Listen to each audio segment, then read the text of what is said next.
Hey everyone, this is Matt and I'm here at EGX with Louise. Hello. And we have been playing The Man of Medan. Louise, tell us a bit about it. So The Man of Medan is part of the Dark Pictures Anthology, and this is from Supermassive Games. So previously Supermassive Games made Until Dawn, which previously was a PS4 exclusive, which made us sad, but Man of Medan is going to be available on all platforms, including PC, and it's one of just at the beginning of a series of horror shorts, so it is a literal dark horror anthology, and we both played.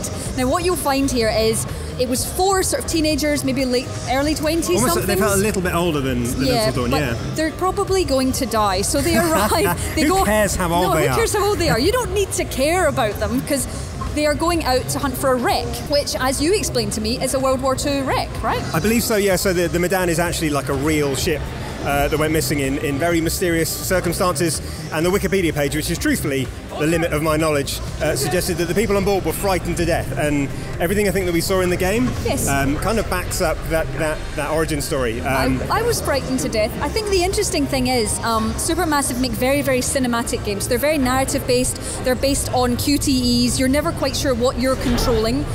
They've got very specific camera angles, so it's almost like you're back in Silent Hill, because you've got these fixed camera angles where sometimes you're walking into the screen, sometimes you're walking out of the screen, and it's literally there just to confuse you and just to disorientate you enough to scare you when they inevitably hit you with a skull moving or a jet of steam coming out of a wall. I think that's the best thing about it, in that because it does have that sort of old school fixed camera angle thing. Like, you feel like you're out of control, which is a thing we've talked about in our other horror game videos. Yes. Like, the littlest things can put you on edge, and it's just like a clang here and there, and the setting is perfect for that, because it's unsettling. It is scary, and the thing is, we were sitting here, we were playing it right behind us, and this is not a quiet space. This is not somewhere that you really want to delve into a game. Meanwhile, you sit there, you put on your headset, and you were there. I was surprised by how fast I was taken in, because you weren't really introduced to the characters because there was a previously on, so obviously we were dropped into the game at a quite exciting point, I think, at kind of scary points where you weren't sure what was going to happen. So the fact that it pulled us in and scared us is quite something.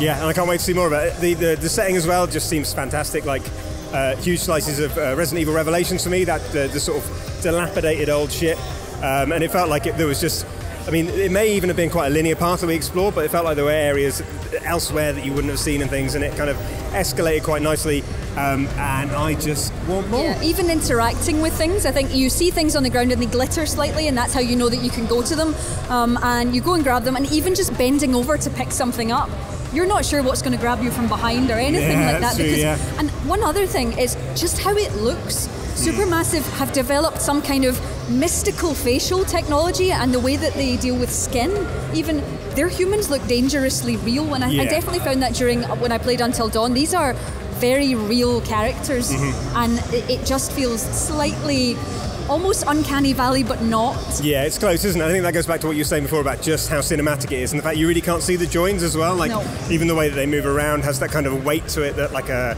guess an Uncharted game has, which really just adds to the atmosphere. Like a game where, like, not even once are you tempted to try and find the run button, because you're quite happy just to sort of creep around this ship by torchlight. Walk button. Yeah, I mean, it's a very slow game. Like, you can't take that away from it. It's definitely not for everyone, I don't think. No. If you want your horror kind of tense, slow building dread, I definitely think it ticks that box. And it rewards that too. You're not just, there will be jumps. Nasty things do happen.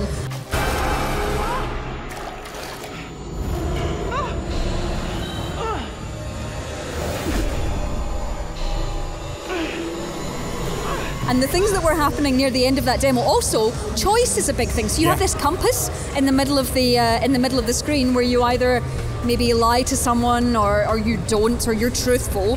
And then you're making bigger choices. You're making choices as to whether, will I help save you, or will I leave you to die? So what did you choose at the start? Were you rational or were you emotional? I was rational. Okay, I was emotional. Of course you were, Matt.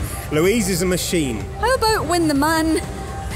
about near the end, when there was a man that was being grabbed by things? How did you react to that? I saved the man. I didn't like the man particularly, but it felt like I closed the door on the man. the man was gone. I chose not to. I saved myself. And I don't know if you'll see this in the footage, because maybe you've got the footage where someone was, a nice person like Matt.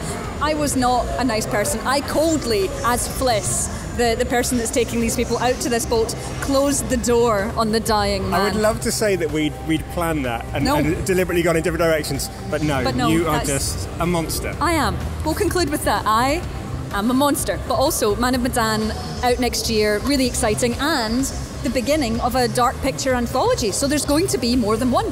Yeah. So I'm really in. I'm so in. Can't wait to see more. So there you go, that's the Man of Medan. Please stay tuned to the channel for more videos from EGX. Let us know what you think about the game. Give this video a like if you enjoyed it, and subscribe to the channel for more videos just like this one.